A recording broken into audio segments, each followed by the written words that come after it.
let us start the session. Let me first introduce our moderator. Our moderator is Dr. Seena Johnson. She is currently working as an assistant professor and course coordinator of journalism and mass communication. She is currently working as an assistant professor and course coordinator of journalism and mass communication at the Directorate of Online Education, Manipal University, Jaipur. She has over 8 years of technical experiences and hold a PhD in electronic media and communication from Pondicherry University with a specialization in media studies. She has also cleared the UGC NET and SET in journalism. Dr. Seena has presented various research papers at national and international conferences and has many research publications to her credit.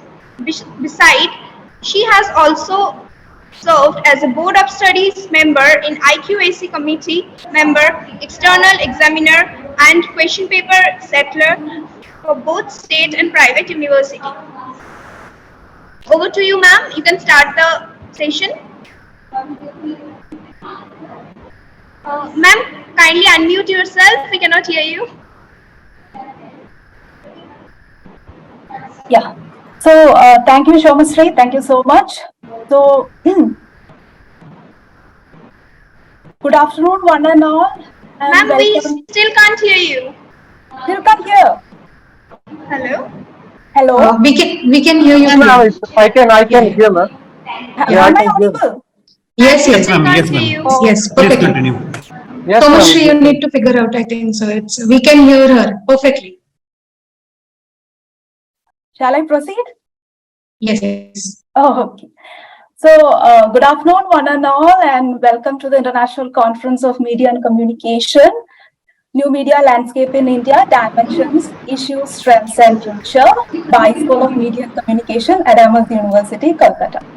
So, before beginning the paper presentation, let me introduce our distinguished session chair. So today, we are blessed to have Dr. Munmun as our session chair. So Dr. Munmun Ghosh is an associate professor at Symbiosis Institute of Media and Communication, Symbiosis International Deemed University, Pune. Her current research interests and work involve integrating technology into society, most notably researching how people use digital media to configure themselves and their social relations. She is working actively in the area of aging and gender and is experienced in approaching, interacting, and engaging with the older generation. Her research experience is in the area of social science. In her doctoral research, she has worked rigorously to quantitatively analyze and understand the division of the workforce in India and how gender plays a key role. Working on ground and in-field experience has been her core strength for a decade. She is a core quantitative researcher who has acquired skills in analyzing digital and big data for social research.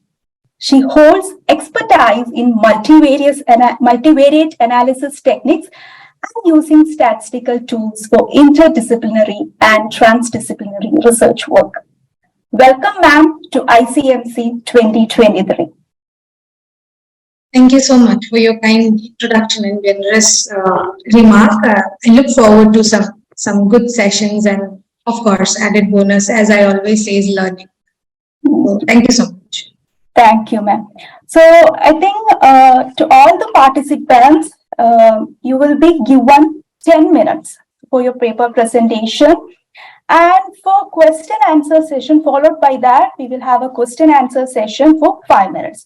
So I kindly request all the participants to keep an eye on the timing and cut short your presentation, or all the things, that analysis, methodology, everything should be presented within the time limit. Okay. So all the best to all the participants. Shomasri, shall we begin with the first presenter? Yes, please. So let me first call the presenter, Komalo Kumar Dholo. Yes, ma'am. Yeah. So, good afternoon, ma'am. Yes. Yeah. I'm ready, ma'am. Shall I share my screen? Yeah, you can share your screen. I'm audible, ma'am? Yeah, audible, perfectly audible. Yes, yes. Thank you.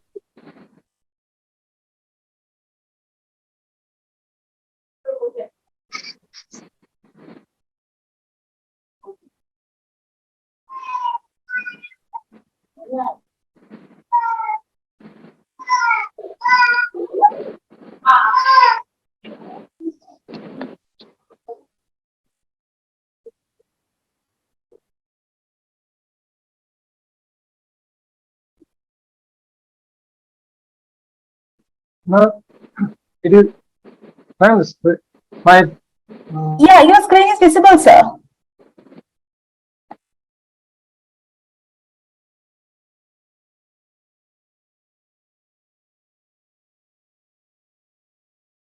hello? Hello, sir, your screen is Ma'am, my visible. presentation is Yeah, sir, visible. yes, Okay, okay. visible. Yeah. Ma'am, yes. So, my presentation is, good afternoon, everyone. My presentation is influence of social media in political campaign system and assessment with India. I'm Kamal Kumar Dholo, research scholar, Department of Journalism and Communication from City University. My guide is Mr. Azmat Ali, City University, Assistant Professor. And about introduction, social media platforms allow users to communicate, share information, and produce web contents. The largest social media network includes Facebook, Facebook, Instagram, Twitter, YouTube, and LinkedIn. Everyone share nowadays Facebook, Instagram to communicate. Then about political advertising is a type of election campaign that enable candidates to speak to people directly and share the political discussion.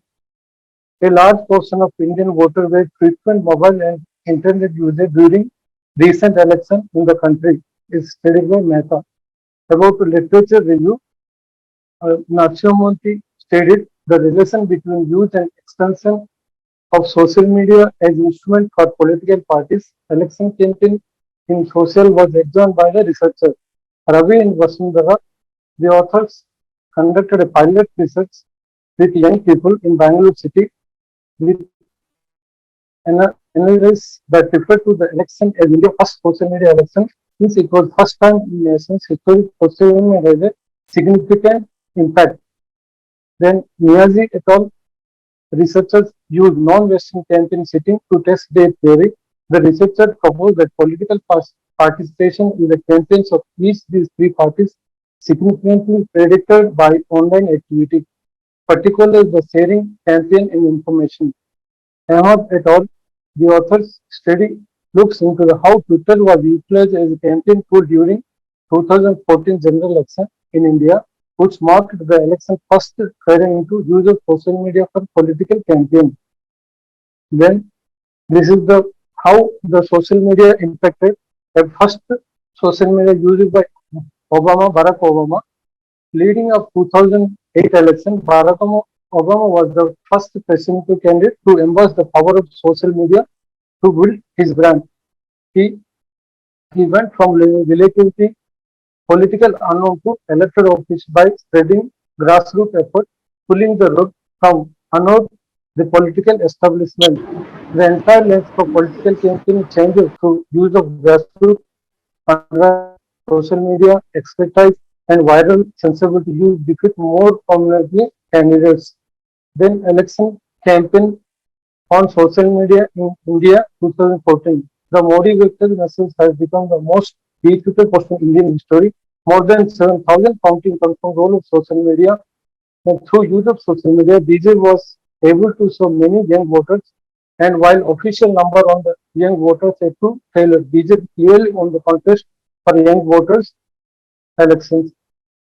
Then social media political engagement. The use of social media election campaign influenced by political culture of a country. Some countries may have more often participatory political culture, which allow for a greater degree online engagement and activism.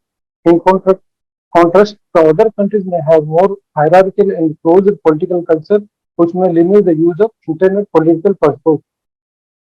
Social media is changing election campaign. Social media platforms that link people systematically and reciprocally with equal capacities of communicators have replaced the elite control over campaign communication during broadcast era politics. Castle 2000, Jensen et al. They have studied. This encourages conversational interaction with decentralized politics narrative production. Jensen and Brand. Political campaign in Facebook and Twitter and YouTube. Through Facebook, Twitter and YouTube, candidates can build relationship with their constitution that will encourage participation in their campaign. The ability of you to communicate in the field of political marketing is admirable and unquestionable. Redon, Flower and Brand Sitter study. Discussion and conclusion. Over the study show that while social media technology, particularly Facebook and Twitter, are effective tools for election campaign, social effort will reach wide range of demographics. Then this is differences now, and thank you. Thank you, sir. Sorry, ma'am, this is my first time presentation, so maybe fine, it's fine. This is how we learn. So, yes, ma'am. Thank you for your support. Now the session is open for question. Any questions regarding this presentation?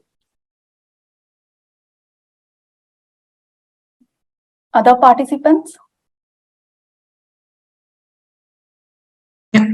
So may I? Yeah, ma'am, of course. Yeah, thank you for the presentation, Mr. Dhulu. I just want to understand, how did you analyze your data? I mean, you directly come into the discussion and conclusion. So how did you use to, what are the methods that you use to analyze your data? It is secondary data used. I've used secondary data. No, secondary data is fine, but any methods that you have specifically used to analyze that? No, ma'am, no method used. Okay, so it is just the understanding the secondary data and coming to conclusion. Yeah. Yes, ma'am. Yes. Okay. Maybe in future research, you may incorporate some of the, I mean, like some of the secondary data analysis also is done by some of the analysis tools, both used in qualitative and quantitative research. So you may use that for your future work. Yes, ma'am. Thank you, ma'am. Thank you. There is one question in the chat box. I will read that. Is there anything like social media fatigue among present voters? When you have gone through your literature, have you ever came across such a terminology like that? No, ma'am. Yes, I didn't understand the question actually. So, if you have idea, ma'am, that please explain, because I'm a new researcher. I don't have any idea. Okay, so when you have gone through your secondary data, according to you, which social media was influencing the voters the most? Mostly Facebook, mostly influence, ma'am, and Twitter mostly influence, ma'am. Twitter is hashtag. It collects the opinions, and Facebook pages, first pages, and the likes. Okay, fine. Yes, okay, I hope there is no other questions. Okay, so you can stop your screen sharing. Thank you, ma'am. Okay. Thank you. Yes. So next we have the second presenter, Ugyal Tashring Lama. Hi, this is Ugyal. So can I start sharing my screen? Of course. Is it visible? Yeah, it's visible. So may I start? Yeah, you can start. Okay, thank you. A very good afternoon to the chair, the co-chair, the moderator, and all the participants presenting in this conference. The topic that I'm presenting today is artificial intelligence, AI, and public perception, a case study of online series, Guilty Minds. So before we begin, I would like just to give a backdrop of the study as to what AI is. By now we all are aware of what AI is, but just for a backdrop, this is what the official definition of AI is according to Bartnick et al. 2021, and it's most of machines doing human tasks using intellectual intellect and logical thinking, and they learn through the process. The difference between machines previously and now is that they keep on learning and they have logical thinking and problem solving abilities. Okay, the most recent, I think so, that has caused a phenomenon is chat GPT. Moving on, the reason that AI has not been in thing is because there is lack of awareness. So when we were doing studies, this is also a offshoot of another major study that we're doing, that although we are utilizing AI in different ways, people don't know that they are utilizing AI. So there we found out that there is a lack of awareness. We won't go into the detail because we'll be missing out on the analysis for this, but this is what we had found out, that there still is a lack of awareness. And hence we want to project that it is important for people to know about AI. So why awareness of AI is important is because to debunk the misunderstanding and misconceptions of AI. There are so many misconceptions, and mostly people are saying that the machines are going to replace humans and so on. And not only that, it also helps you in many ways. How does it help you? So what are the different ways people can actually utilize AI for their own benefit? What are the potential advantages? What are the significant difficulties? All right, and what are the security and ethical issues? If we are not aware of AI, so all these things go away from us, and we will be falling into the trap of misconception and misappropriation of AI. Also, people may give you wrong information, false information, and so hence, in order to stay away from those false information, we need to understand and have an awareness of AI. So there are various measures to promote awareness of AI. Some of them have been applied by the government itself, like introducing AI instruction in various levels of curriculum, in the college level, even in the school curriculum. They have introduced NCRT, to be precise. And there needs to be a public interest in AI research and development. Whatever research and development is being done on AI, people need to know about it and understand it. And the most basic way of doing it is through the entertainment sector. Like once people start incorporating about AI and projecting it in a daily basis, in a more regular basis, I think so AI awareness is going to come. And web series is being one of those sector, and that is what we are going to tackle today. So that was the backdrop. So the case study that we are taking today is like I had already mentioned, a web series in Amazon Prime, known as Guilty Minds. It's actually a legal drama, but it has aspects of AI in it. So the study that we are focusing has this methodology. So we are doing a case study, as I already mentioned. The analysis of the case study we are doing with the method of content analysis. The sampling that we utilized was purposive because all the episodes in that web series did not have AI as a component. So we only utilized episodes that had AI components, and those episodes were 5, 6, and 9.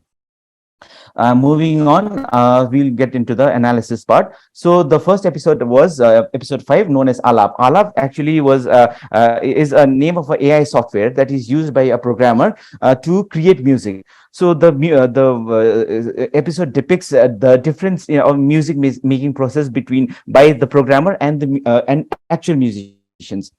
And the episode also projects that how a programmer with the help of his computer, who does not have much sense of music, is able to create hit songs. All right, and hence the music composers, they are aware of the fact that as how the AI is going to function. So what the AI program does is takes bits and bits from music that has already been created. So a small part from this song and small part from that song, and then understanding the genre, the mood, and the requirement of the song, it creates a new song. Although it is a new song, but it has utilized bits and bits, and the case that has been built upon is that it is plagiarism. So, not going into the detail of the episode, but that is the summary of the episode. It actually shows the pros and cons of using AI for things. So it also shows that one programmer with help of his computer is able to replace each and every, not only the music director, the singer, the music players, the writers, the lyricists. So one person sitting in front of a computer is able to replace all of them. So now there are many instances that it shows the pros and cons, the debate of whether AI is going to replace humans or not. All right. So this is one, I think, so important aspect that has been brought to this episode. And now, how there is argument about how human touch and emotion is lacked by the AIM program and many things. But not only that, as this is a series based on law, the thing is like the ethics and the different regulations that come into play. Those things are also touched upon by the episode. Although in finally the judgment was given in against the the program, the AI program called ALA, because it recognizes, although it might be a hit song, it might be a new song, but it is plagiarized. All right. So hence it has given a biasness towards the human touch. All right. So that was Alap. So the next episode that we would be looking into is was named Eno. Eno, it was name of the car in the series, is depicted to a company that has started giving out driverless cars. So what happens is that the beginning of the episode depicts a girl going towards her home from one destination to her home in a driverless car that is driven and functioned by AI. So it shows the functionalities. So this is one potential of how AI can work in our future. Although there aren't driverless cars that is in India, but it depicts and gives a sense to the audience that this is one of the future that you can look forward to. So the potential of AI, and it meets with an accident where there is a certain thing which I'll not get into the detail to because there's not much time. But then the case goes on by the one person from the car that hits the driverless car from behind. The driver passes away on the spot. The passenger is inside, and there is another person who is on the road who also gets injured. So there are various cases on NO, the company saying that if there was a human driver, such an accident would not have occurred. It was because of AI that such an accident has occurred. But the technicians and the specialists of AI then go on to speak in for the artificial intelligence, saying that it was because of the artificial intelligence that the girl who was inside the car was not harmed at all. So it actually did its job, and it is the fault of the person who was driving from behind, who was driving in a speed that was over the speed limit. Hence it was showing that the humans are reckless. So the recklessness of humans and the recklessness of the AI was debated during the case. Now the very important thing that we need to see here is how this story, this episode brings out not only the potential but also the dangers and the regulations, that the loopholes in the law system that did not have what do you say to how to control the AI. So there were loopholes that were presented. And in the first episode, also in the second episode, also the one important thing that was pointed out was how people were unaware of it. Even the judge was supposed to pass a judgment on the cases were not aware of how these things function. So they required technicians to actually come and help them out. Then also, when they could not do it simply, there were people who actually tried to explain them with analogy and all those things. Okay, so these were the two episodes. The third episode was known as is episode 9, that is Alola. Now this was again they started showing a dating app. Okay, let me Yes, ma'am. please interfere. Can you please speed up the presentation? All right. So, thank you, ma'am. So, without going into the details, this is about a dating app site where it shows the potentials of creating people who are not there at all. So, how we can create people who are not there, and they can dupe people for money. That is how it was shown. So this also shows the dangers of AI, but the potentials of AI, and how there are loopholes, and there needs to be ethics and the regulations and laws parts to be discussed about. So these were the main analysis. So with this we come to the discussion, saying that it captured the lack of awareness. People were totally confused when these kind of cases came into the courtroom, and hence they had to be explained what AI is, how they function, and what are the things that to be done. And it also, but it still showed the creativity level, that how AI has developed over the years, the future possibilities that it can bring, and what are the current debates that is being now, the debates that we actually see, especially with the chat GPT, how it can replace humans, and those are brought out very well in these episodes. And they also focus on the ethical and legal dilemmas of AI, and that awareness and understanding AI as a concept needs to be increased, and has to be done in very simple terms so that people can understand. So these were the discussion, and the conclusion that we'd like to project with this paper is that it was thought-provoking yet ethical ramifications of AI through circumstances that and the facets of society. Now AI is something that we cannot overcome. So it is, instead of trying to ignore what AI is, I think so we should learn, we should understand what AI is,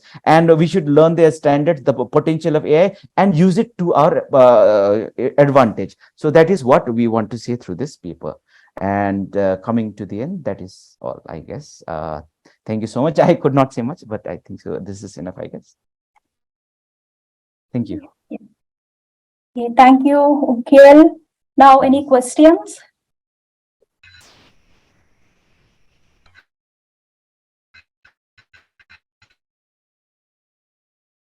I think all questions are on my behalf, on my part to ask for. Most welcome. Yeah, but personally, on personal note, Gail, it was an interesting study. I mean, I just liked listening to the entire study. It was very thorough. And although I have not seen Guilty Minds, but I could understand that the rationale behind making those episodes and how you have channelized it through the understanding. So just since what happens is usually in the Indian fraternity of academia, when we have to present a paper in the conference, we quickly go ahead with the study and we just present it and we just let go over with the study. A sincere request will be, please don't let go over this study, because since it's an AI and perception based study and you have taken only the case of Guilty Minds, what you can do further is you can extend the study for publication and can ask for audience feedback, that whether how you are rationalizing the case, whether the audience is also perceiving it in the same way. So a good mixed method can be done to enhance this publication, enhance it for further publication, is what I will suggest. Thank you so much, ma'am. Thank you so much. Yeah. Ukhil, are you doing research in AI? No, ma'am. Actually, my research is on political communication, but I'm interested in AI. Yeah, very good, nice. So let me ask you, you have gone through the chat GTPs and all the review based on chat GTP. You know? So what do you think, whether chat GTP will replace all the human beings, all the job will be taken out? As of now, ma'am, until and unless the huge improvement comes to chat GPT and it can act like human, I don't think so it will ever replace, AI can ever replace humans, because you always need a human to function the AI. So what it can do is it can enhance one's capabilities and one's, what do you say, the output might be, we can utilize it to bring out better outputs. Like, for example, let's say chat GPT can be utilized by academics to actually bring out papers and make it produce in such a way that even simple people can start understanding it and reading it. So I think so until and unless there is a huge improvement in the capability, I don't think it will replace humans at all. It may replace some of the jobs, ma'am. Some of the jobs might be replaced, but not much there. Okay. Thank you, Ukhil. Thank you so much, ma'am. Next, let me welcome Sauvik Acharya for the paper presentation. Sauvik, are you there? Yes, ma'am, I am there. Yeah, you can start your presentation. Yes, yes. Good afternoon to everyone. Myself, Shobhik Acharya. I am sharing my screen.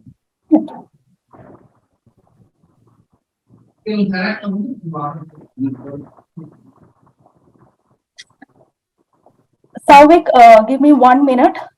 Okay, okay, ma'am. Good afternoon, Bhargavi, ma'am. Good afternoon, ma'am. Sorry, there was some technical glitch here. How are you? Yeah, fine. Yeah. So, I missed one presentation, is it? two presentations, ma'am. All right. Okay. So, to all the presenters, let me just welcome our session co-chair, Dr. Bhargavi. So, Dr. Bhargavi is Associate Professor and Head of the Department, Media Studies, Jain Dean to be University. And she is having 14 plus years of experience in teaching and research. She has also been working with NGOs and associated with the government of Karnataka. One of her noteworthy engagement is being the media coordinator to Bangalore San Francisco Sister City Initiative, and she has also served as a syndicate member to the University of Bangalore. She is the founder member of a society for visually challenging students in Mysore and has been instrumental in setting up a scribe bank for them. He is passionate towards gender equality, environment, and climate change and grassroots media, particularly community radio. She has completed funded projects on social media and adolescents, community radio, and has been working on a tribal education project and juvenile home project. She has presented and published in national and international conference and assisted students in many life projects. So we all welcome you to ICMC 2023, ma'am. Thank you so much. Thank you, ma'am. You can continue. Yes. Yeah. Sauvik, now you can start your presentation. Okay, sure, ma'am. Good afternoon to all respected members present here. I am sharing my screen.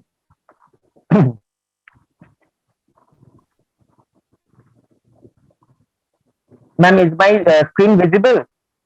No.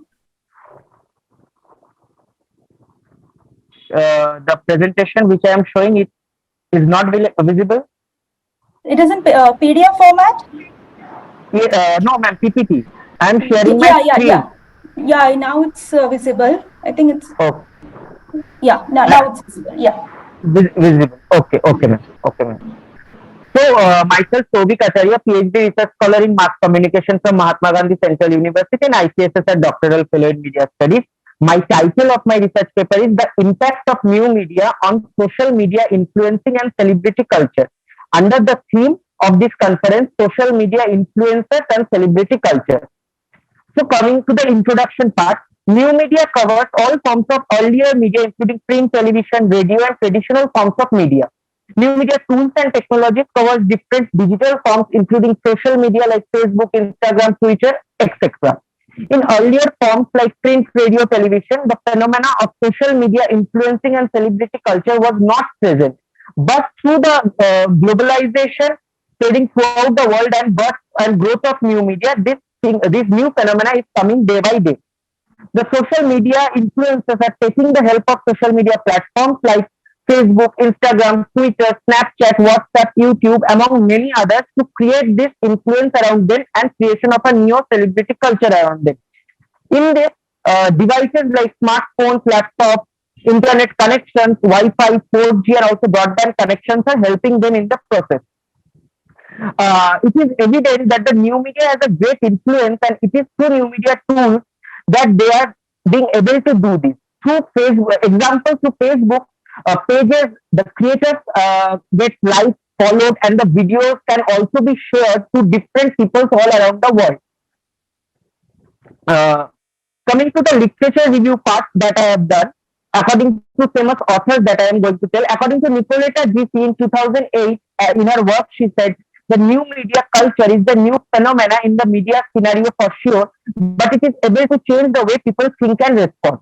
According to authors Friedman and Friedman 2008, the different new media users actively participate in the media and also give feedback to them through different blogs, podcasts, wikis, among others. Gittelman and Pingley in 2003 in their work said there is a temporal approach in describing the term media in transition in order to describe a time frame from one media to other, that is the transitioning that is happening. According to Manovich 2002, new media is defined as the cultural objects which use digital technologies for distribution and exhibition. According to Boycopper 2005, there is contrast between new media and old media in the newness of new media. in the convergence of technologies, media storage capacities, presentation, distribution over different communication networks. Coming to my research objectives and research questions. Research objectives included to find out the role of new media in rise and growth of social media influencers, to find out the role of new media in creation of celebrity culture through social media, to find out the impact of new media in creating an audience for the social media influencers. And questions also similar to that. How the new media is helping in the growth and rise of social media influencers, how new media is helping in creation of celebrity culture through social media, and how new media is creating an audience section. Research methodology. In this paper, researcher uses secondary data available for the research paper and qualitative analysis of the different data gathered from the resources like books, research papers, online resources, etc. Use of the internet for searching data through the different websites is also an important part of the research, which is followed by the qualitative analysis of data. Coming to the discussion and analysis, it says that new media has enabled the convergence of all earlier forms of media. New media includes the various devices which the celebrities are also and influencers are using: smartphones, computers, iPads, laptops, and among others. And internet connections also forms the important nodal point through which different software platforms like blogs, wikis, social media platforms, and other new media technologies are used. Firstly, it should be mentioned that new media and new media devices include, which I have mentioned earlier also, and accessed by the users in order to create a new order in the society.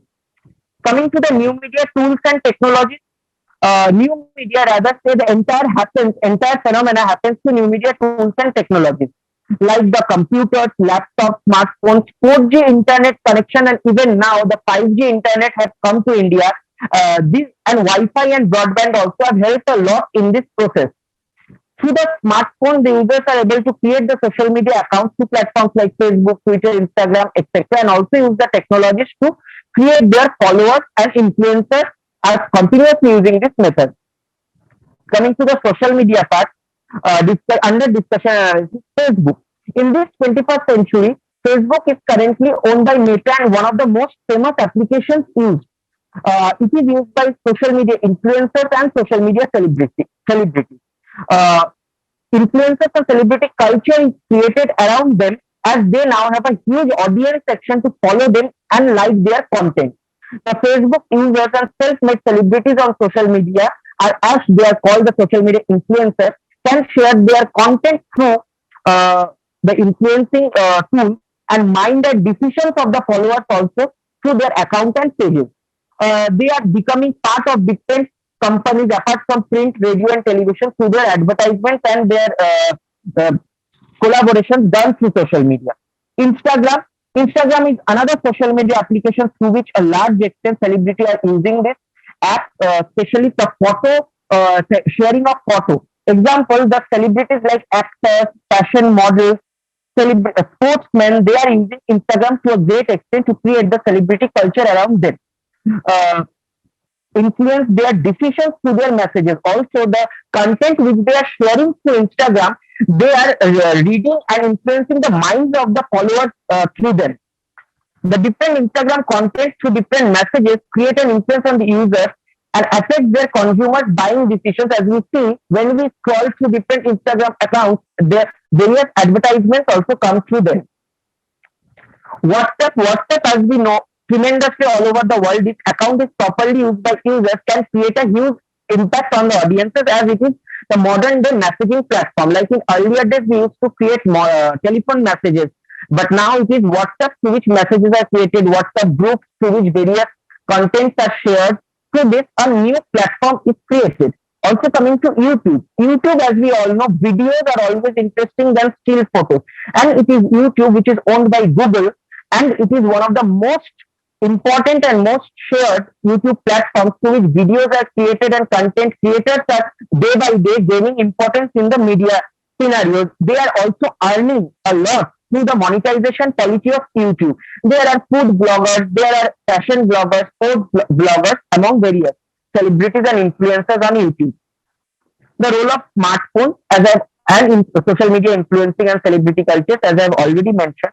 smartphones are one of the most important new media devices of our time.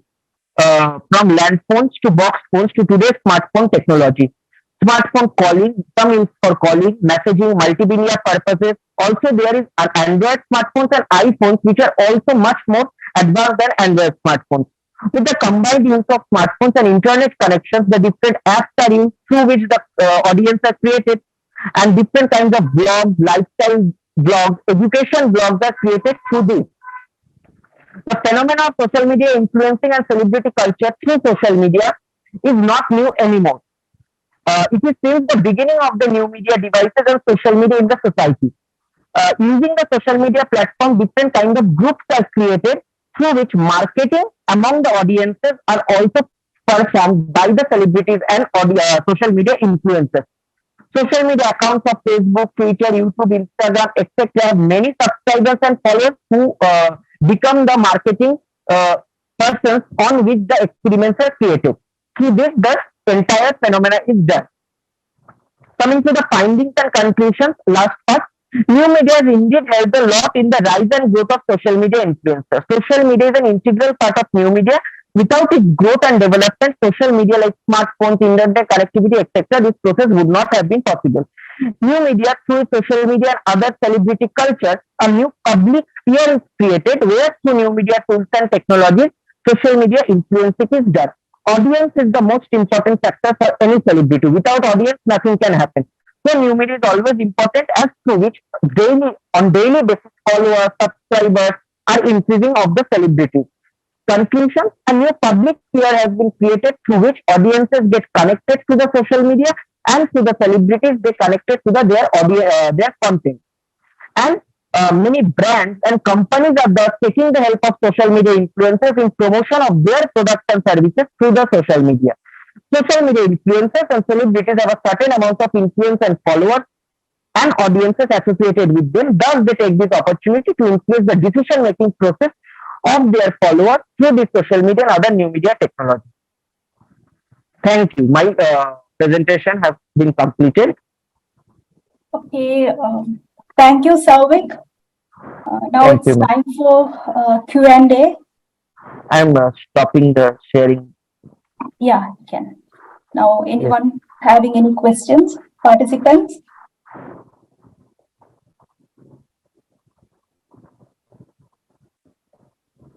I think they are afraid whether for their presentation somebody is going to ask questions. That's why they are not asking. Okay. What was the theoretical background you used for this study? Theoretical background, ma'am, I basically researched on the social media account. Right, but you didn't have any theory in mind before doing this research? Theory, frankly, ma'am, theory, I did not research on any theoretical part, any theory. I did not do. No, you don't need to research on theory.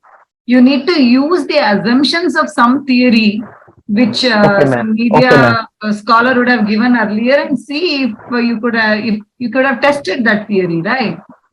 Okay, ma'am. Okay, ma'am. Okay, ma'am. I will do in the next time. I did not do this time.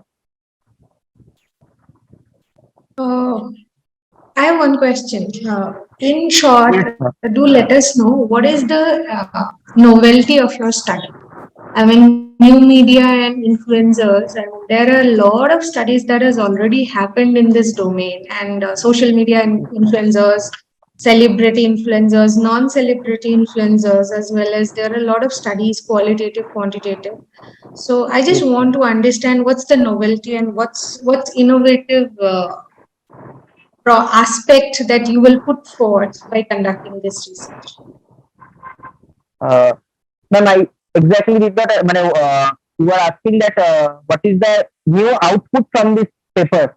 That what new thing you will add. So we do research because we contribute either to theory or to practice, right? Or sometimes we contribute to both. So can you tell me, by conducting this research where already, and you are saying new media, so as far as I understand, new media is a very broad term. It includes all type of internet facilitated platforms, right? Including Yes, digital, yes, including blogs, yes, wikis, everything.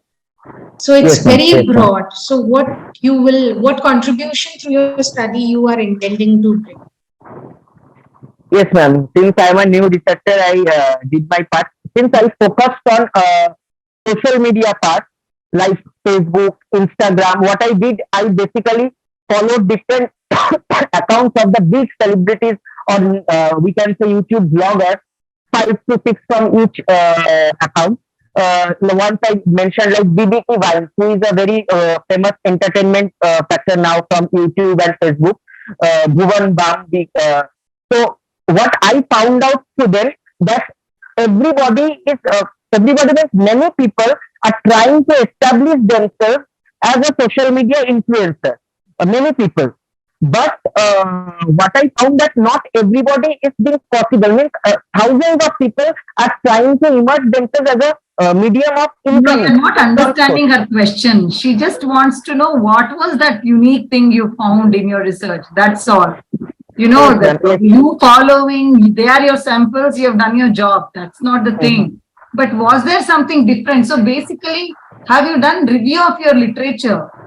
If you have yes, done, ma'am. you know, a thorough review of your literature, you would know what was not there in the gap, and then you could have pursued it here, isn't it, ma'am?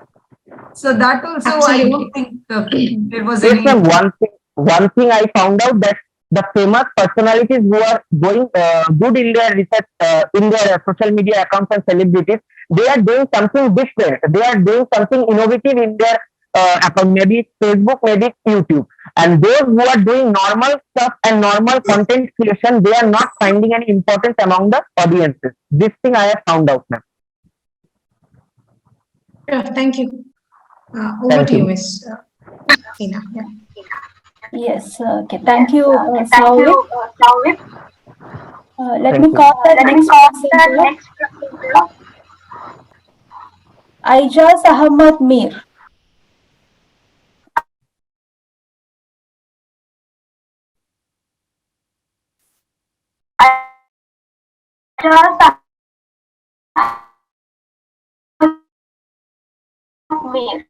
Aijaz, I think some problem in your audio.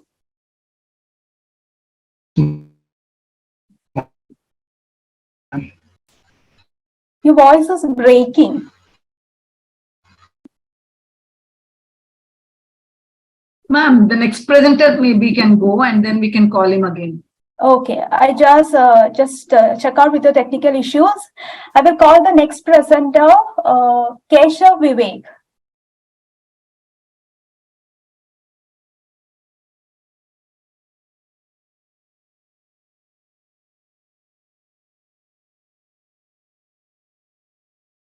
Keshav, unmute yourself.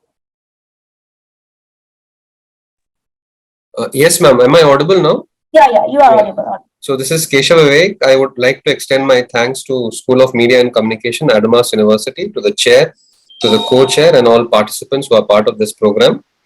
I will start my topic, which is about something called language revitalization. So, ma'am, can I share the screen? Yes. Okay, ma'am. Thank you.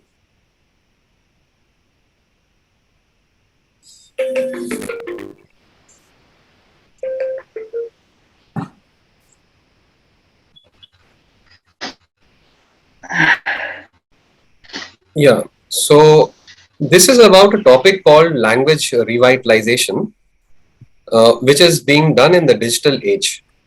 If we look at languages, though we have a great diversity of languages in India, most Indians would not be thinking about things like either language death or language revitalization. So what exactly are these two phenomena? First is language death. It takes place when languages lose speakers, and they lose speakers because speakers move on to other languages. This is called language shift. The next thing that we have to keep in mind is that it is a historic process. India, as part of the world, is not unique either in conserving languages or in losing them. My study actually was based on the ideas of a linguist. His name is David Crystal.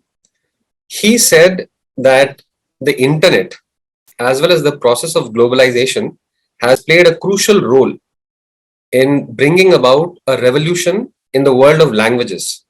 And when he says that there's a revolution, what he means is that first of all, we are witnessing or we are living in the age of the world's first global language, which is English. The second thing is that a huge number of languages are now actually facing the possibility of extinction. By 2100, as many as 90% of the languages that are being spoken at this point of time might be lost. The third thing is that this this arrival of the internet also presents a very radical moment in the history of languages, because it is going to supplement the way in which a language has been used till now.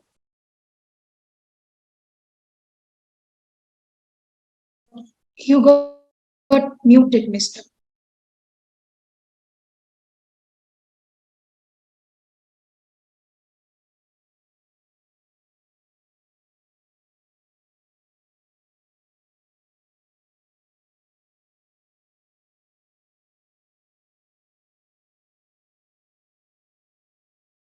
Am I audible now? Yeah. Okay. So the last part was that the arrival of the internet is going to play a key role in shaping how languages are used for communication. It is going to modify the way in which languages are used. So I'll move to the third slide. Now, if we look at India, there is what is called the 8th schedule. India is a democratic country. It is an inclusive society. It is a multilingual society. And there are certain provisions which support all languages. However, that support is not uniform.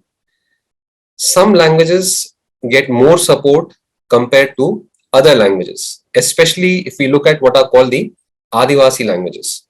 These languages have not received the kind of support that what we call the 8th schedule languages have received.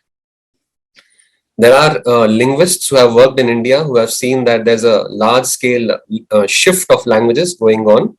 People are shifting from their own mother tongues, which are languages like Santhali or Oraon or Irula or Kodava, to majority languages like Bengali or Hindi or Tamil. Now we have to look at something very interesting about the internet.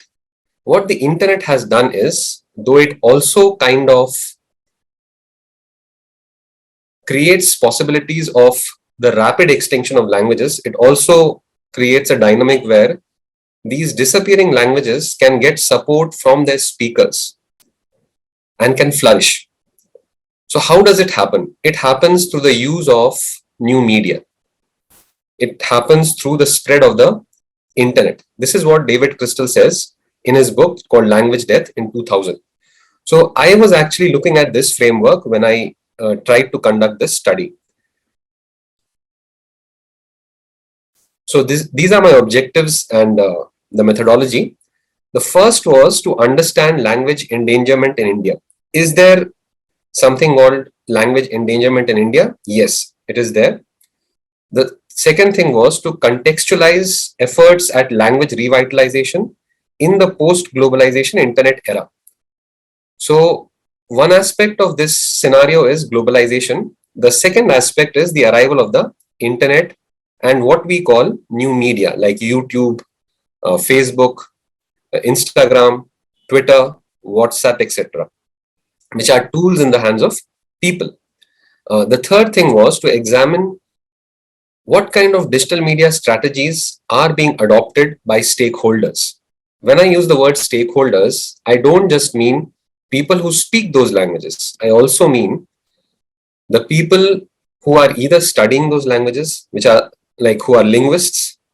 It could be people who are occupying certain positions in the government. It could be some agency that is interested in the welfare of scheduled castes or scheduled tribes. So there are different stakeholders who are there. Of course, the primary stakeholders are the people who speak the languages. The next objective was to understand the limits of this kind of strategy, which depend on digital media to bring about language revitalization. Before I go ahead, I will just say a few words about language revitalization. It refers to the process by which a language which has been losing its speakers revives itself, gains speakers, is spoken normally at a reasonable level of understanding amongst a reasonable population, a reasonably sized population. So this is what language revitalization means. Skipping quickly to the methodology, my study was carried out at a very preliminary level. What I did was non-participant online ethnography. So I selected a number of YouTube channels, some Twitter, Instagram, and Facebook accounts, as well as some websites and blogs. And I tried to observe what people who want to teach their own languages, which are what we can call minority languages or endangered languages, are doing with those websites, with those platforms, with those tools. There are people who are using WhatsApp. There are people who are using Zoom. There are people who are using mobile input techniques in order to spread their languages. So I was looking at what these people were trying to do. Next slide. So how can languages be revived? So if I look at David Crystal's framework, okay, they have some postulates.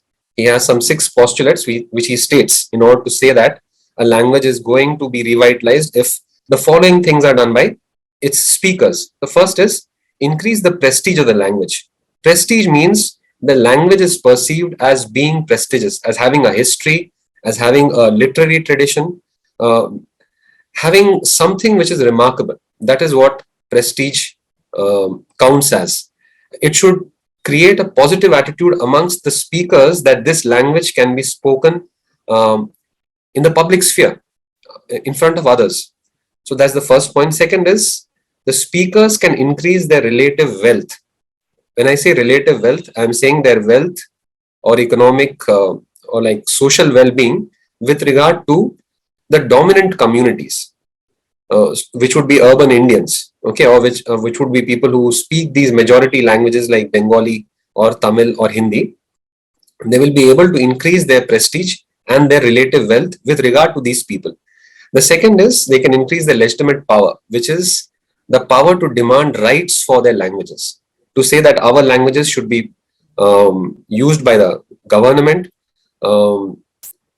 They should be respected, they should be protected, they should be given some funding, etc. That would be the meaning of gaining legitimate power. Then the fourth point would be a presence in the educational system, which is very vital because language learning takes place in the schools. And it is the children who keep the language alive. It is not the adults or the older people who are going to keep the language alive. As David Crystal points out, any language that loses out its younger speakers, the children, is not going to last for very long. It might have a huge population of adult speakers, but if the children are not speaking it, its future is in doubt. The next point is... Keshav, yes, ma'am. Can you please speed up the presentation? Okay, ma'am. I'll do that. The speakers can also make use of electronic technology. So to summarize it, what I was doing was trying to find out whether these speakers are doing all this using new media. Now I'll just skip to some of the like observations that I gained, which I'm presenting in the form of some pictures taken from these channels. Okay. So here we have like 2 aspects: cultivating prestige and gaining visibility. So there's a channel called Brahui TV. It's about a Pakistani language spoken by a tribe called the Brahui. They live in Pakistan. Their language is unique because it's the only Dravidian language spoken in Pakistan. All other Dravidian languages are spoken in South India. They have their own channel, which is very good.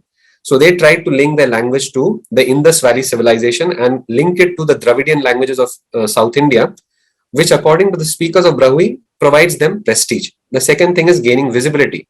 So towards the right, there's this YouTube video on Quint about a RJ called Shikha Mandi who speaks Santhali. She's the first Santhali RJ. This kind of content which circulates on new media can bolster the prestige of the language. Now, next thing that I'm showing is a Twitter page for the whole language, which specializes in promoting a script designed only for the whole language. It is called Varang Chiti. It is run by a very young man called Ganesh Birua. Okay, he has had a number of articles written about him, and he's also very active on new media, on Facebook, on Twitter, etc. He promotes the language and he has designed a blog, etc. So this is how he's trying to do it. To the right is another YouTube channel. It is called Alive Breath. It is run by a person called Rahul Kannage. What he does is he discusses. He's a silver button winner. Okay, he has 100,000 plus subscribers. So what he does is he actually kind of like looks at traditional Gondi. His language is Gondi. He looks at traditional Gondi education, and he tries to kind of like show people who are speakers of Gondi that not only should we have schools that teach people in Gondi, we even have a traditional system of education which was there in the Gondi tribes pre-independence. Okay, so they are actually discussing an institution called the Ghotul. The Ghotul is a very famous institution. It has been studied extensively by anthropologists. So this is what social media is doing. Next is, these are two very interesting cases. One is Ho Samaj TV, the other is Oraon TV Jharkhand. Ho Samaj is for whole language, Oraon for Oraon or Kuduk. The person on the left is Mr. Bikram Biruli. So he is a PhD scholar, Odisha, Kalinga Institute of Social Sciences. He has his own channel called Ho Samaj TV, where he promotes the language. He also promotes the script, which is called Varang Chiti. And the other thing is he promotes very advanced like software applications so that people who speak Kuduk can actually type and communicate in Kuduk through WhatsApp on their mobile phones. He doesn't want people to be dependent on English or Hindi in order to communicate in Kuduk. So he did this. He went to YouTube and taught people how to download and install it. Second is Oraon TV Jharkhand. It is run by two youngsters from Jharkhand. The lady you see is Mariam Mins. She lives in New Delhi.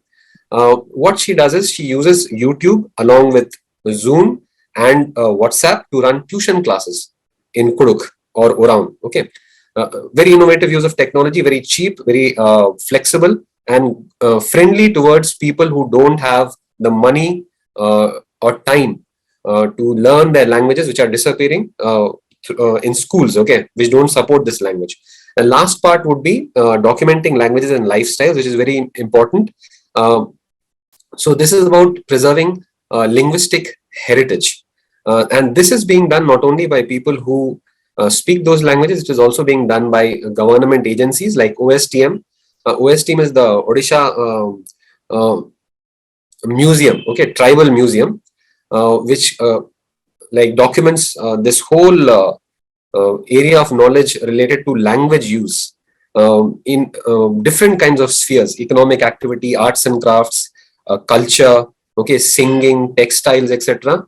So this is how new media is being used. If we kind of like look at what is happening, we do realize that what David Crystal was saying about the internet being a revolutionary technology and new media being an enabler, we actually find that it is true.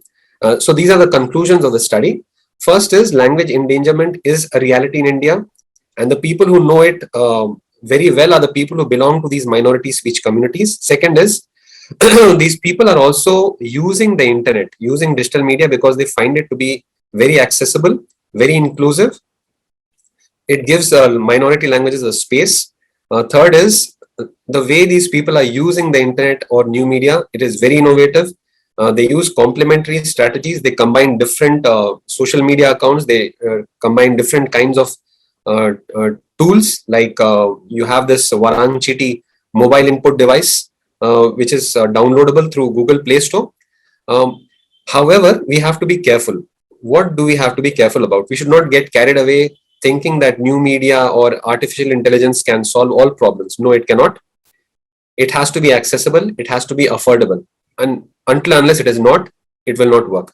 So the last point would be, I am actually going to take this further. I am looking at studying new media as a tool of language revitalization through the concept of linguistic citizenship, which means that people try to teach their language or promote their language without government support or approval. This is a bottom-up approach instead of the government's approach of having a linguistic human rights, which is top-down. So I would kind of like end it here. Thank you. I hope I did not take up a lot of time. Thank you, Keshav. Now Yes, the floor ma'am. is open for questions. Can I start, ma'am? Is that okay? Can I start? Yeah. All right. Same question to this presenter also. He was talking about this book. Did he use some theoretical background? See, quality research cannot happen without some proper theoretical frameworks, isn't it? Yes, so I didn't see him mentioning any theoretical framework as such. Did you use any, sir?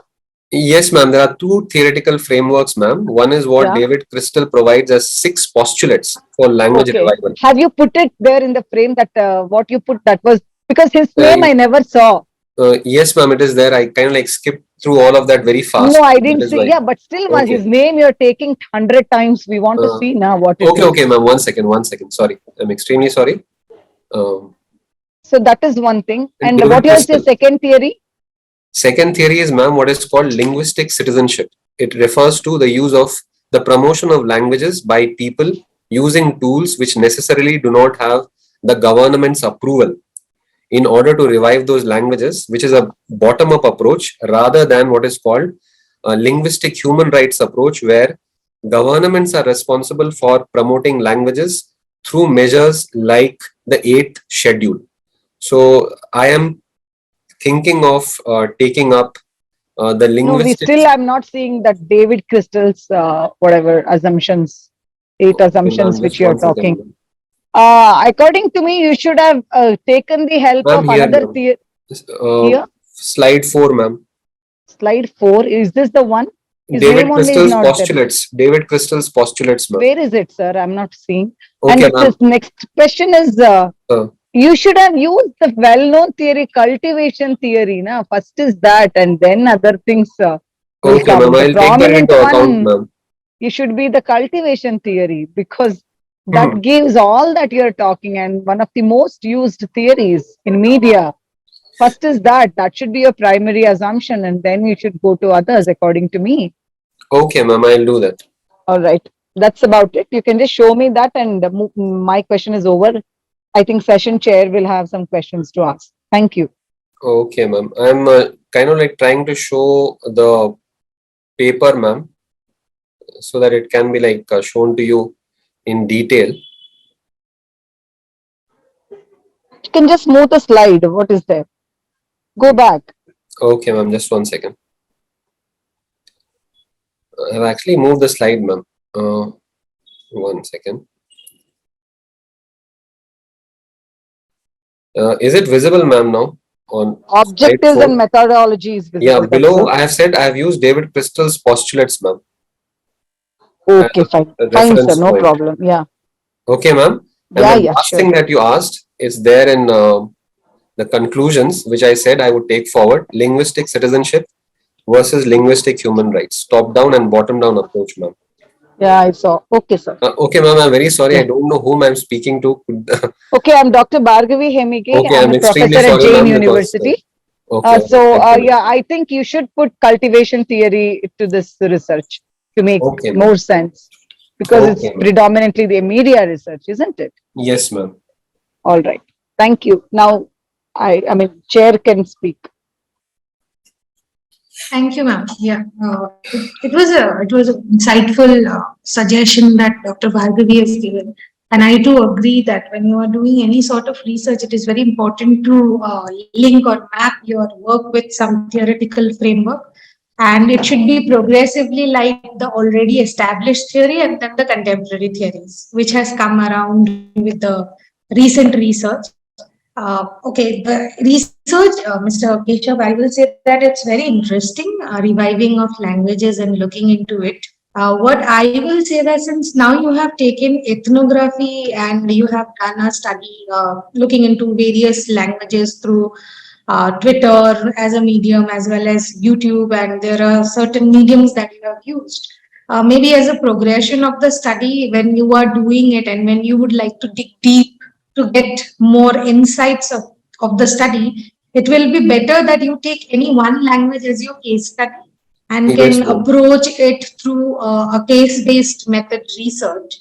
And then, and while you are doing that, just a suggestion, then concretize it with theory and then try to see that whether the postulates of the theory on ground when you are going to see this implementation in the language is actually happening or mapping with the ground realities of the study. That's how I think research should be looked at, specifically the research which has a lot of potential of doing something on ground. Okay, ma'am. Thank you, ma'am, for the suggestion. I've actually I'm trying to look at Oraon, ma'am. The language would be Oraon. So they have a lot of content floating around, which I would try to focus on. Definitely, ma'am, I try to take up a proper theoretical framework also, as suggested by the panel members. Thank you.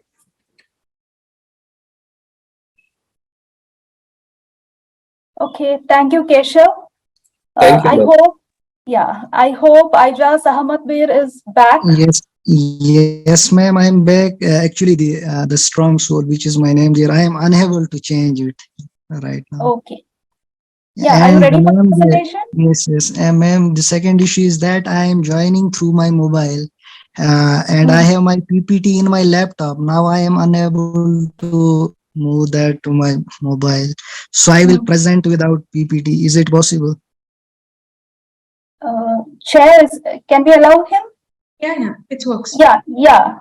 That's Okay. Bhargavi ma'am, is it okay? Yes, ma'am. Yes, ma'am. Sure. Okay, thanks. Okay, Aijaz, you can start your presentation. Okay. My name is Aijaz Ahmad Mir. I am a research scholar from Maulana Azad National Urdu University, and the title of my research paper is Unraveling the Limits of Social Media as a Public Sphere in Indian Elections: The Impact of Disinformation Campaigns. First, I will read out my abstract. The 2014 and 2019 Lok Sabha elections in India have been subjected to a significant amount of disinformation campaigns, online harassment, fake accounts and bots, and the glorification of war. This has raised concerns about social media's potential to serve as a platform for rational public discourse. The study examines the misuse of social media in Indian elections. The data has been analyzed using a thematic analysis approach. The results show that political parties and their supporters have used social media to create and disseminate fake news and misinformation, leading to the polarization of public opinion. Social media platforms have become a critical tool for political parties to reach out to voters, shape public opinion, and influence election outcomes. However, the use of misinformation campaigns on social media has significantly limited its potential to function as an effective platform for rational public discourse during elections. The use of troll armies to spread propaganda, attack critics, harass journalists, and spread fake accounts has been one of the significant issues that emerged during elections.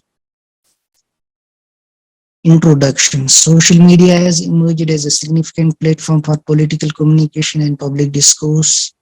Over the past few years, the impact of social media on politics has been quite profound.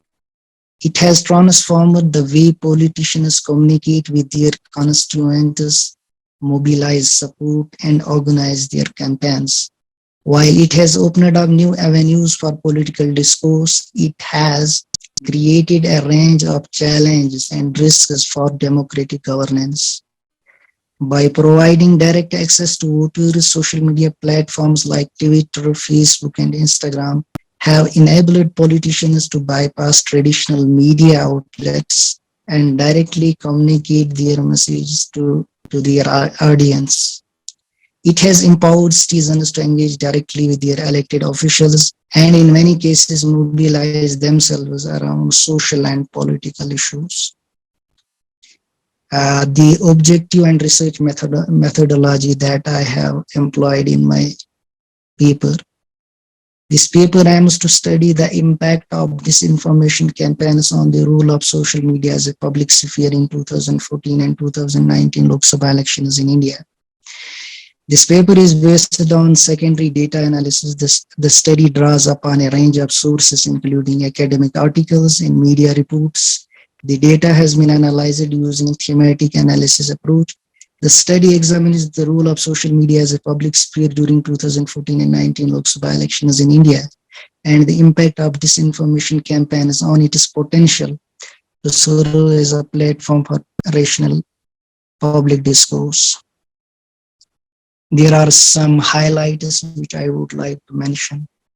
Social media has emerged as a significant platform for political communication and public discourse. This paper aims to study the impact of disinformation campaigns on the role of social media as a public sphere in 2014 and 2019 Lok Sabha elections in India. The use of disinformation campaigns on social media has significantly limited social media's potential to function as a platform for rational public discourse during elections in India. The Lok Sabha elections in India have been subjected to a significant amount of disinformation campaigns, online harassments, fake accounts, bots, and the glorification of war. The use of social media during the Lok Sabha elections in India highlights the significant challenge faced in ensuring the social media platforms function as a platform for rational public discourse. Efforts must be taken to regulate the use of social media during elections to prevent the spread of disinformation and ensure that social media platforms function as a platform for rational public discourses. Results. Now I will mention my results. Disinformation campaigns were conducted during 2014 and 2019 Lok Sabha elections. During the Lok Sabha elections in 2014, the examination of secondary data suggested that social media was used to promote false information, hate speeches, and material that was intended to divide voters. BJP's WhatsApp groups were the most active in disseminating hate speech, false information, and inflammatory language designed to create division between communities. Both parties, BJP and Congress, and their proxies were discovered to have disseminated vast quantities of false news and disinformation, making it very difficult for fact-checking organizations and vigilant people to assess each instance and uncover the truth. Political parties and their supporters have used social media to create and disseminate fake news and misinformation, leading to the polarization of public opinion. The use of disinformation campaigns on social media has significantly limited social media's potential to function as a platform for rational public discourses during elections in India. Now I will conclude. The use of social media during the Lok Sabha elections in India highlights the significant challenges faced in ensuring that social media platforms function as a platform for rational public discourse. The spread of disinformation campaigns, online harassment, fake accounts, and bots. And sorry to disturb, sir, but can't we have the PPT visible? Ma'am, मेरी PPT, I have a PPT that is on laptop, and I am joining through my mobile. Okay, because we would have had deeper insight if we could see with your conversation. I don't know if my chair agrees with me, but anyways, you can continue. I understand. I understand. Yeah, online ma'am, it harassment becomes difficult. is, Yeah, can't help as of now. So Yes, yeah, ma'am. you can conclude. Yeah. yes, ma'am. I think I conclude it. Now, if now I am ready to take the questions. Okay, thank you, Aijaz. Now the chair can ask the So, question. sir, in maybe in 50 words, just tell us what you found in this research, sir. Yes, ma'am. I found that disinformation, misinformation campaigns were during both elections. I have taken both elections, 2014 and as well as 2019 elections. So what I found that during these two elections, social media was used to spread misinformation, hate speeches, divisive contents by political parties. And what it has done, it has undermined the potential of social media to act as a public sphere in India. I have used the theoretical framework of Jurgen Habermas's public sphere, that the public, which actually argues that in public sphere that everyone has a right to say, everyone can share his or her ideas, which are for the benefit of the community. And and these discourses are characterized by, you know, these discourses are characterized by rational discourses, where there is a logic, there is a reason, and there is no hate, and there is no fake, or there is no divisive content, or there is no attack on one another. So I found that the Indian public sphere was, badly affected by the spread of misinformation, hate speeches during 2014 and 2019 elections. Okay. So all this is qualitative study, I suppose you have done. Yes, ma'am, it's a qualitative study. So just a small suggestion. When you are saying that you have done a research on disinformation, because your topic says, if I can see through the entire list that has been sent to us, it says the impact of disinformation campaigns. I agree to some extent to that portion when you are using only the word disinformation, but when you are speaking, you are talking about misinformation, you are talking about disinformation. Just for your understanding and as well as your knowledge, that the three terms in this era, which is disinformation, misinformation, and fake news, are three different terms, and they are not either synonymous to each other nor they are relatable. So please be very clear when you are using these terms, even for your research, for papers, as well as for presentation, because the three terms has to be very carefully used. They are not the same, and they are not, and they cannot be used in the same context also. That's all from my side. Yes, ma'am. I know that fake news is different word and disinformation is different word, but I was not aware that misinformation is different. I was thinking that disinformation and misinformation are synonymous. Thanks for correcting.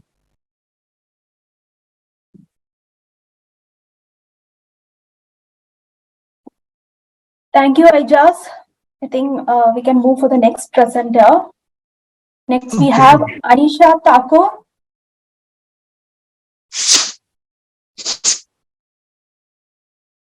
Anisha?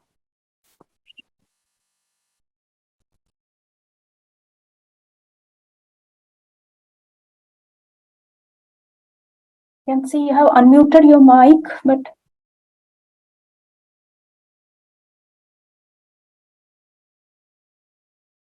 Anisha, can you hear me?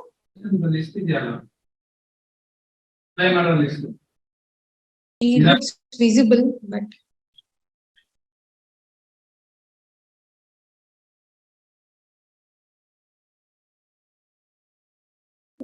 Let me know whether the participant Mahira, Imam, and Yasali is present.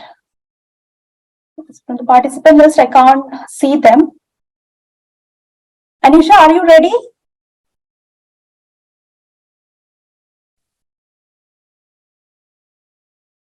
You're not audible, Anisha.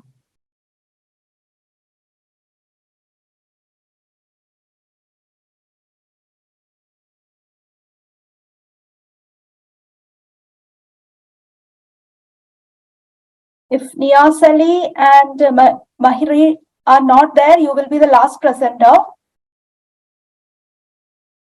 Yeah, Anisha started the screen share.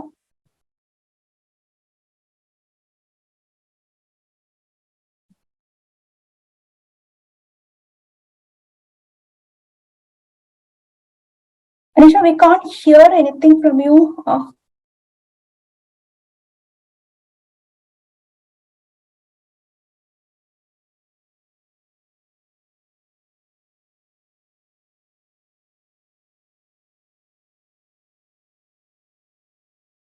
Ma'am, am I audible? Yeah. Yeah, you are. I'm You're so audible. sorry. This is a from my side. Echo is coming. Is it? Am I audible now, ma'am? Yeah. Now it's fine. Now Is it's it fine? Yeah. Now it's fine. Ma'am, actually, there's a lot of Wi-Fi and connection issues here. I'm really sorry for keeping you all, waiting for me. I have actually entered with two IDs. I'm speaking from my phone, and the screen that you can see here, the data that you can see here is I'm sharing with my laptop, Okay. with the help of my laptop. Okay, Anisha, continue with the presentation. yeah, just ensure, Anisha, that you finish in the given time frame. Huh? Yes, ma'am. Yes, ma'am. I will. Yeah, sure. Go ahead. So, ma'am, the topic of my research is the proliferation of clickbait culture, fake information on social media, and its impact on youth. It's a research on university students, basically. Ma'am, am I audible? Yes, Anisha, you're audible. Yeah. So I would like to start with the introduction of my paper. So as we all know that there has been a lot of fake news on social media, and there has been a lot of misinformation related to a lot of stuff that is happening around the world. And from past 2.5 years, COVID has been the most prominent area of discussion or issue that we have been gaining information about. So my research is basically how youth has been involved in in the scenario of clickbait culture. They have been a bait in that term, and how they have been the prominent disseminators of fake news related to COVID, and propaganda related around that particular issues related to COVID, or maybe COVID scenario, if I say. So according to why have I chosen this? Because according to India and Internet Mobile Association, Internet and Mobile Association of India, according to research, Internet India in 2019, the largest chunk of internet users in urban and rural India was the youth of our society. And as we all know that they are the most vulnerable community of our society, and they have always considered being the soft target. So this paper of mine discusses the systematic dissemination of misleading information, and youth being potential targets for clickbait culture on social media that triggers mass hysteria in society. And my paper is basically based on secondary data drawn from research papers, essays, book chapters, and internet resources like video discussions relevant to my research topic.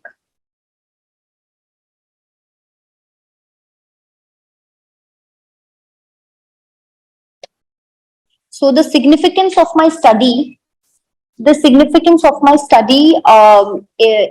aims at to find out how the propaganda and fake news on social media have impacted the lives and primarily reflective thinking of the university students. And I have chosen university students particularly because the youth, because the large chunk of university students represents the youth of this country. So I have chosen two universities in Delhi NCR, and I have collected around 231 posts that were all about propaganda and fake news around COVID. So this is my methodology. The research design was coordinated with content analysis from social media users, particularly youth of two universities in Delhi NCR, to examine misconceptions and attitudes about fake news. Exploratory research was chosen as the methodology of this analysis due to the peculiar nature of the problem. The research is based on secondary data collected from social media posts. Research began by monitoring and searching social media for previously existing news samples. Searching for and cataloging fake news articles was the key focus, basically in Delhi region. So around 231, as I already said, that 231 social media platforms were mostly centered on misleading news, and the platforms that I chose for my research paper were YouTube, WhatsApp, Instagram, and Facebook. So the collected data, or I should say, the objectives, or the center of my research around which all these fake news were centered or gathered were fake news. Were two reasons. One is fake news connected to COVID, and fake news that includes concealed propaganda. So I had to consider. There has been a depth analysis of around 100 fake news stories, and I have considered them that this could be the representative of fake news and news that is connected to COVID-19. So after the data was collected, it was found that fake news spreads much more on Facebook, WhatsApp, Twitter, and YouTube in Delhi than on any other social media platform. Ma'am, am I audible? Yes, Anisha, you are audible. Yes, Continue. yes.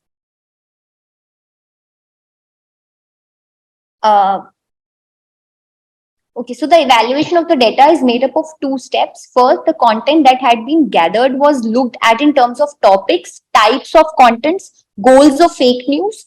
Two, the sources were probably found by reading the news and paying attention to the details of the events described in the content. So these were the results that I came with. So these were the results and analysis.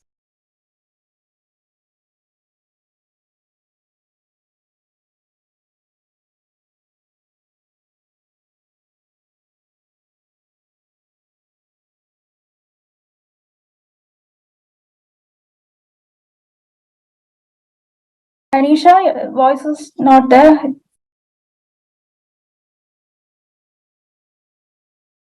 Anisha, now you're not audible.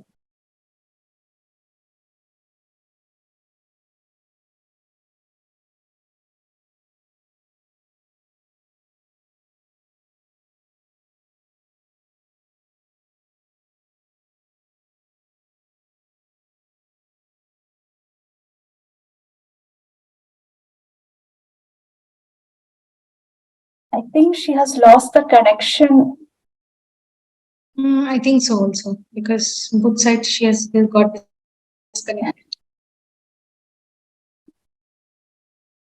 Maybe we can look for 5 more minutes. Yeah, ma'am, we can wait. Yeah.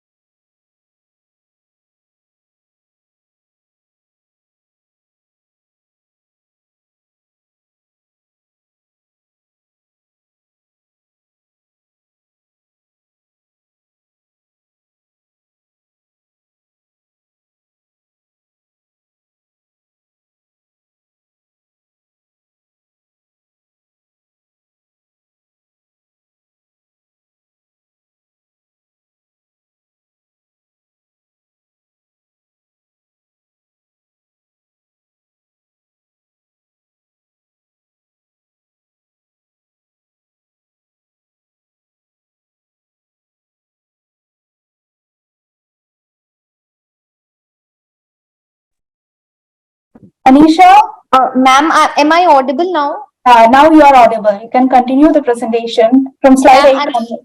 yeah, ma'am, I'm so sorry.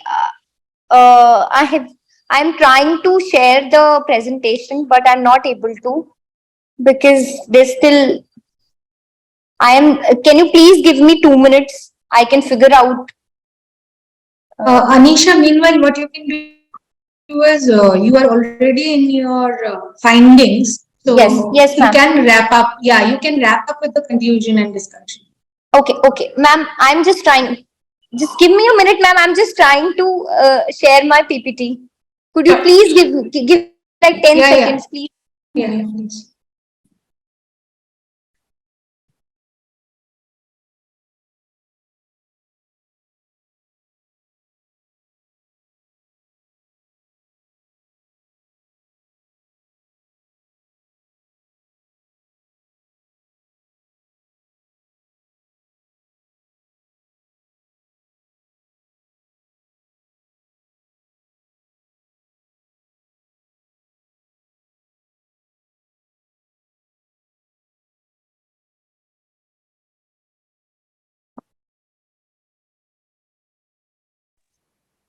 Ma'am, I will have to start like this only. As I was talking about, I'm really sorry for not being able to share my PPT. Am I audible, ma'am? Yes, yes, you are audible. Yeah. Yes, ma'am. Yes, ma'am. So I was at the results and analysis. As I said that there were criteria set around the COVID treatment and remedies, and then the fake news that were already on the social media accounts and were shared by potential youth or university students, as I said. So, according to my results and analysis, the main goal of the study was to identify the misinformation and clickbait culture in the society, particularly shared by youth.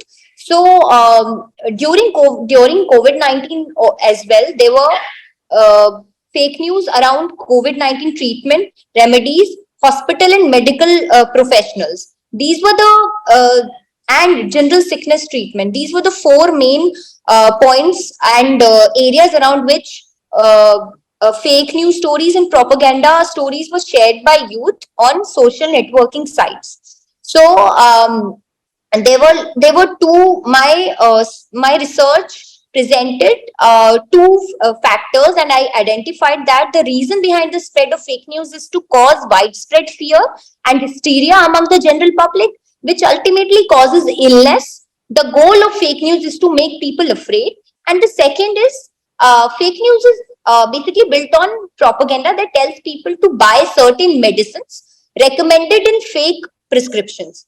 So after this fake news spread, the prices of both recommended and herbal medicines increased quickly. People bought these expensive medicines because they didn't know that doing so could put their lives in danger. So these were the two main key factors. Uh, After the spread and dissemination of fake news that was shared by the particularly the youth of this society. So, according to my conclusion, the usage of four powerful social media platforms such as Facebook, WhatsApp, Twitter, and YouTube by the youth of Delhi has greatly facilitated the production of fake news and its subsequent spread. This finding highlights the potential importance of online media in producing fake news and the need for online media protection to prevent the spread of fake news. The youth of the society, being the most vulnerable section, makes it even easier for the fake news producers to create mass hysteria and discomfort amongst the mankind. Ma'am, I am done with my presentation. For Okay, now. Anisha. Okay, Anisha, thank you so much. Now, I am really sorry for not facilitating my PPT to all of you. okay, it's okay. So now the session is open for questions. Chair can ask the question.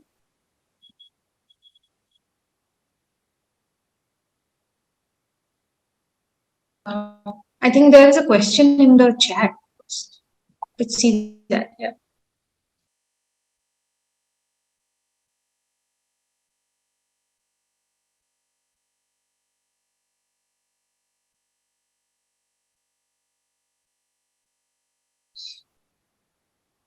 Ma'am, the question in the chat is, it is more No, it about. is regarding his own research, I think, his own doubt, I think. I think so, Yeah. because I Yeah, ma'am. I Yes, saw it. ma'am. Yeah. Sure. So Anisha, did you do a survey among the Delhi youths? Ma'am, I didn't do a survey, but I selected social media posts of the Delhi youth. But yes, I gone into no yes, I gone into an exploratory research, a depth analysis of only accounts that were of the Delhi youth, particularly two universities. I selected two universities which are situated in Delhi, and I went into depth analysis and found out uh, uh, posts that were shared by the Delhi youth only. Okay. So just a suggestion, when we do research, Yes, ma'am. we should be taking care about the generalizability as well as the context as well as the Yes, ma'am. replicability of the research. So Yes, ma'am. I mean, if you have to just put your research to be very, what do I say, generalizable as well as replicable to other research also, then I think you have to expand your sample as well as expand your context of the study to Yes, ma'am. understand, because any which ways during COVID time, WHO has already given us the term called infodemic, right? Yes, And ma'am. they have already established through a lot of research that spread of misinformation has held many what do I say, many casualties among the people, and there has been a lot of studies that has already happened. Maybe you can take those studies as a contemporary studies and then can build up your research further by contextualizing and making it more generalized so that future studies can also adopt it. Thank you so much, ma'am. Thank you so much for this suggestion. I will keep it in mind. Yeah. Bhargavi, ma'am? I think I agree with what ma'am said. The sample, whatever she's taken, I don't think it's representative enough of the population. And maybe she should have done more in-depth research. And Okay, also, ma'am. she could have covered even one of the government handles also. That the incidents of Ramdev claiming his discovery, whatever of that Covin as a Coronil, yeah. cure. Coronil, ma'am. Coronil, G. Coronil, yes. He came out first that it was his research and it was a cure. And then people raised, netizens reacted to it that there's no much research which has been supporting the claim. And then he said it is only a supportive measure, it will build the resistance. So maybe she could have brought into light of such incidents also. This is Okay, my ma'am. view. Okay, ma'am. I will keep that in mind. Thank you so much, ma'am. Thank you, Anisha. Thank you, ma'am. I hope the participant Mahira Niasali is not there, because sometimes you will join with other ID and all. That's why I'm asking again and again. So you should not miss the chance. Yeah, they are not there, I think. So thank you all the participants. So I request the chair just to have a summary of this presentation so that our participants can improve their work in the future. Yeah. Thank you so much. It was nice listening to all of you, although the diversity of the topic was huge, from AI building perspectives to two papers on misinformations, and there were also social media influencers and the new media. So what I will say that whenever you are building your research to anyone, it is very important that you or anyone, be it a faculty, be it the research scholars or the students who are working towards it, it's very important that we look into our contemporary research in that area and then try to find out the gap. I mean, sometimes what happens in research is it looks very fascinating. The topic looks very fascinating. And till the time we think of doing the research, it's already much has been explored in that area and we miss out on those areas. So what I could see from today's presentation is many researchers, it's a suggestion that while you are working onto it, give a very much emphasis on literature review and contextualizing your work with some theories. I mean, that makes your research ground very solid. as well as when you are working towards it, that also helps you to identify the gap area. So basically, it's the funnel approach we always see in research. So what, so what, so what? You ask these questions repeatedly to yourself. But at the end of it, you also have to understand what is the purpose of you conducting that study.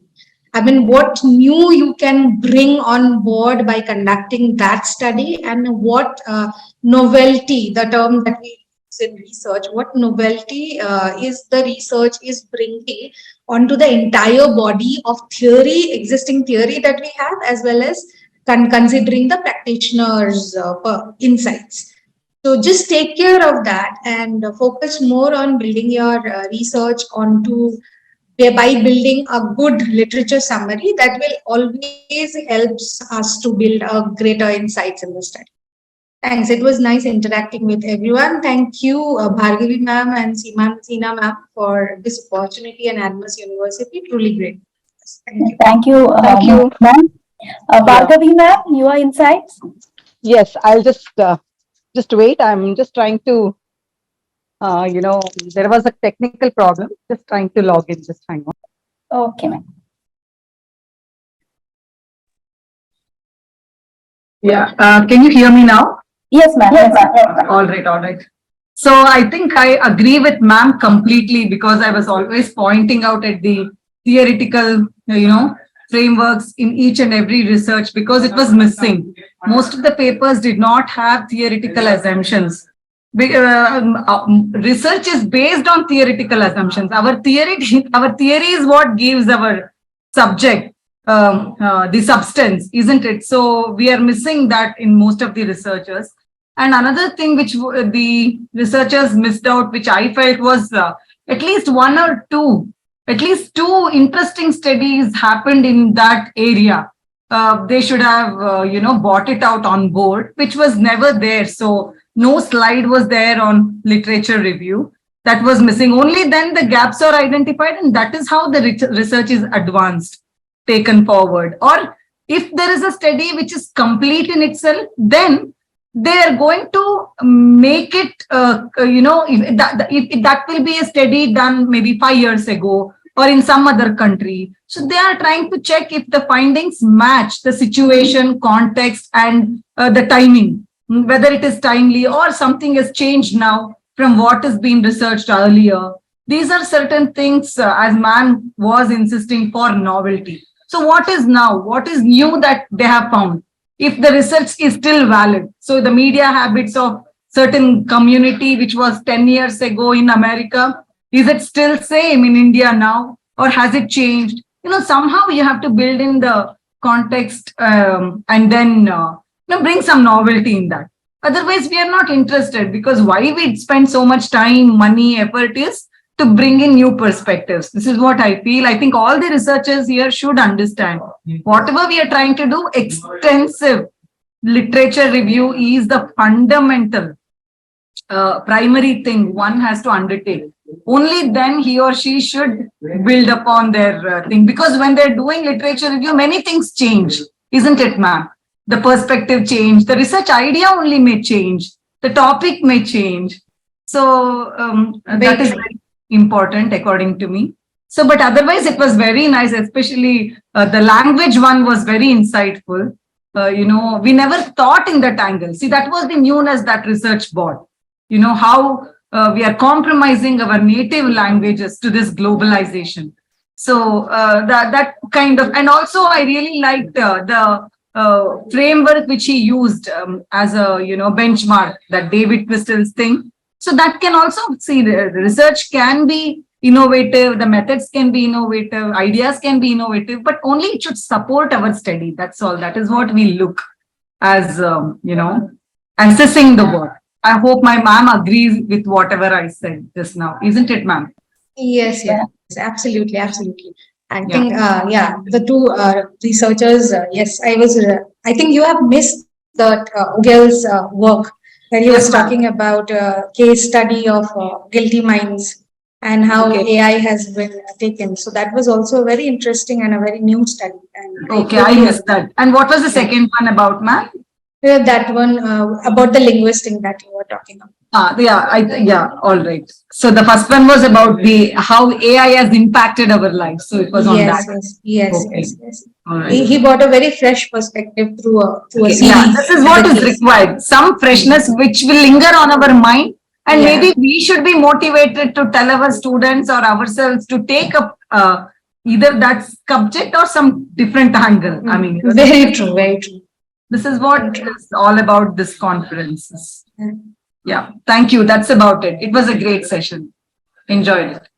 Thank you, Bhargavi ma'am. Thank you, Moon ma'am, for chairing the session, and thank you to all the participants for presenting the paper.